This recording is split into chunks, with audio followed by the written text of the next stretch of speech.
Hi friends, ആച്ചൂസ് റെസിപ്പിയിലേക്ക് എല്ലാവർക്കും സ്വാഗതം. ഞാനിന്നിവിടെ ഉണ്ടാക്കാൻ പോണത് കക്കയിറച്ചി ഫ്രൈ ചെയ്യുന്നതാണ്. അതിന് 1 കിലോ കക്കയിറച്ചി വാങ്ങിയിട്ടുണ്ട്, 2 സവാള എടുത്തിട്ടുണ്ട്, 1 തക്കാളി, വെളുത്തുള്ളി, പച്ചമുളകും 1 കഷ്ണം ഇഞ്ചിയും കൂടി ഇടാം. പൊടികളായിട്ട് വേണ്ടത് മുളക് പൊടി 2 ടീസ്പൂണ്, മല്ലിപ്പൊടി 1 ടീസ്പൂണ്, മഞ്ഞൾപ്പൊടി, ഗരം മസാല പൊടി, പിന്നെ ലാസ്റ്റ് നമുക്ക് കുറച്ച് കുരുമുളക് പൊടിയും കൂടി ചേർക്കാം കേട്ടോ.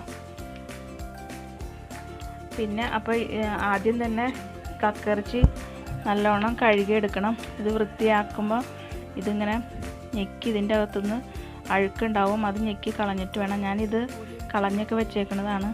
നമുക്കിനി ഇത് കുറച്ച് സമയം കുറച്ച് ഉപ്പും ഒന്നും കൂടി കഴുകിയെടുക്കണം. ഇത് 5-6 പ്രാവശ്യം ഞാൻ കഴുകിയതാണ്, എന്നാലും ഇതിനകത്ത് അഴുക്കൊക്കെ പോകാൻ വേണ്ടിയിട്ട് കുറച്ച് ഉപ്പും കുറച്ച് വിനാഗിരിയും ഇട്ടിട്ട് കുറച്ച് സമയം ഒഴിച്ച് വെക്കാം. എന്നിട്ട് നല്ലവണ്ണം കഴുകിയെടുക്കണം. കുറച്ച് വിനാഗിരി ഒഴിച്ചാൽ മതി. വിനാഗിരി ഇല്ലെങ്കിൽ 1 നാരങ്ങ പിഴിഞ്ഞൊഴിച്ചാലും മതി. ഇനി നമുക്കിത് നല്ലവണ്ണം പുരട്ടി ഒരു 5 മിനിറ്റ് നമുക്കിത് നല്ലോണം പുരട്ടി എടുത്ത് വയ്ക്കാം. അപ്പം ഞാൻ കക്കയിറച്ചി നല്ലവണ്ണം കഴുകിയെടുത്തിട്ടുണ്ട്. കുറേ പ്രാവശ്യം കഴുകിയാലാണ് അതിൻ്റെ അഴുക്കൊക്കെ പോവുള്ളൂ, മണ്ണുണ്ടാവും. അതുകൊണ്ട് നല്ലോണം ഇത് കഴുകിയെടുത്തതാണ്. പിന്നെ സവാള അതിങ്ങനെ കുഞ്ഞിതാക്കി അരിഞ്ഞിട്ടുണ്ട്, ഇഞ്ചിയും പച്ചമുളകും വെളുത്തുള്ളിയും കൂടിയും ചതച്ചെടുത്താണിത്.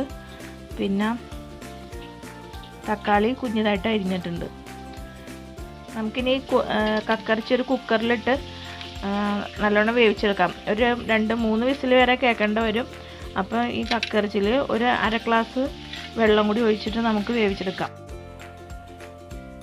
ഞാൻ കക്കയിറച്ചി ശരിക്കും വേവിച്ചെടുത്തിട്ടുണ്ട്. ഇതിൽ ഇത്തിരി സ്വല്പം മഞ്ഞൾപ്പൊടിയും ഉപ്പും കൂടി ഞാൻ ചേർത്തായിരുന്നു കേട്ടോ. ഞാൻ നല്ലോണം വേവിച്ചെടുത്തിട്ടുണ്ട്. ഇനി നമുക്ക് സവാളയും തക്കാളിയൊക്കെ വഴറ്റിയെടുക്കാം. അപ്പോൾ അത് ചീഞ്ചട്ടി ചൂടായിട്ടുണ്ട്. ഞാനിതിലേക്ക് വെളിച്ചെണ്ണയാണ് ഒഴിച്ചു കൊടുക്കുന്നത്. സവാള വഴറ്റാനുള്ള വെളിച്ചെണ്ണ ഒഴിച്ച് വയ്ക്കുക. നമുക്ക് സവാള ഇട്ട് കൊടുക്കാം. ആദ്യം സവാള ഇടാണ്.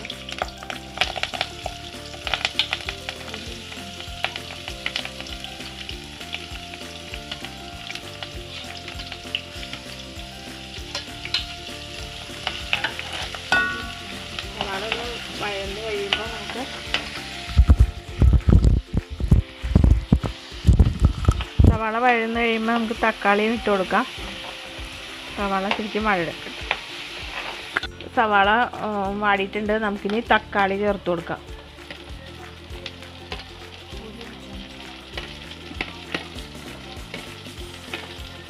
തക്കാളി പകുതി കുക്കായി കഴിയുമ്പോഴത്തേക്കും ഈ ഇഞ്ചിയും പച്ചമുളകും വെളുത്തുള്ളിയും കൂടിയും ചതച്ച് വെച്ചതും കൂടിയും ചേർത്ത് കൊടുക്കാം.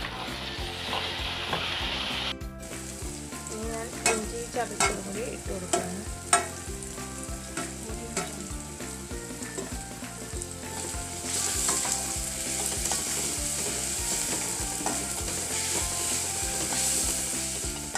നമുക്ക് പൊടികൾ ചേർത്ത് കൊടുക്കാം. ഫസ്റ്റ് ഞാൻ മല്ലിപ്പൊടിയാണ് ചേർക്കുന്നത്. അളവിലെടുത്ത് വെച്ചുകൊണ്ടാണ്.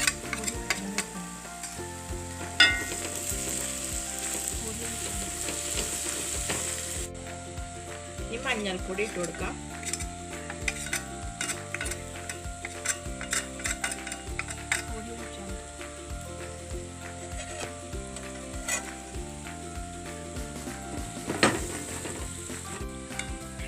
നമുക്ക് മുളക് പൊടി ഇട്ട് കൊടുക്കാം.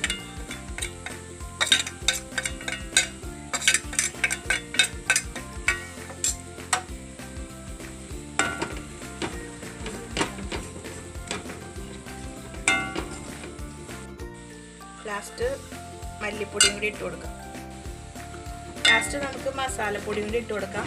ഞാനിപ്പോൾ ഇതെല്ലാം ഇട്ടിട്ടുണ്ട്. നമുക്കിനിത് ചെറു തീയിലാണ് ഞാൻ വഴറ്റുന്നത്. നമുക്കിനി ഇതിട്ട് കൊടുക്കാം. കുറച്ച് വേസ്റ്റും കൂടി ഇട്ട് കൊടുത്തിട്ടുണ്ട്. അതിനകത്ത് കുറച്ച് വെള്ളം ഉണ്ട് കേട്ടോ, അത് കുഴപ്പമില്ല. എന്നിട്ട് മസാല പിടിക്കാനായിട്ട് ആ വെള്ളം വേണം. ഇത് നമുക്ക് മൂടി വെച്ച് ഒന്നും കൂടി വെള്ളം വറ്റിച്ചെടുക്കാം. ലാസ്റ്റാണ് കുരുമുളക് പൊടി ചേർക്കുന്നത്. എരിവ് പാകത്തിൽ നോക്കിയിട്ട് വേണം കേട്ടോ. മുളക് പൊടിയൊക്കെ നമ്മൾ ഇട്ടേക്കണതാണ്. പക്ഷെ കുരുമുളക് പൊടിയാണ് ഏറ്റവും കൂടുതൽ ഇതിന് വേണ്ടത്. മുളക് പൊടി ഇത്തിരി കുറച്ചിട്ടിട്ട് കുരുമുളക് പൊടി ഇത്തിരി കൂടുതലിടാം.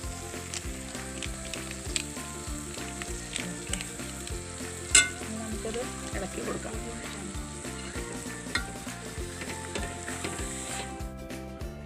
നമ്മുടെ കക്കിറച്ചി ഫ്രൈ ചെയ്തത് റെഡിയായി. വളരെ എളുപ്പമാണ്. എല്ലാവരും ട്രൈ ചെയ്ത് നോക്കണം. Thank you.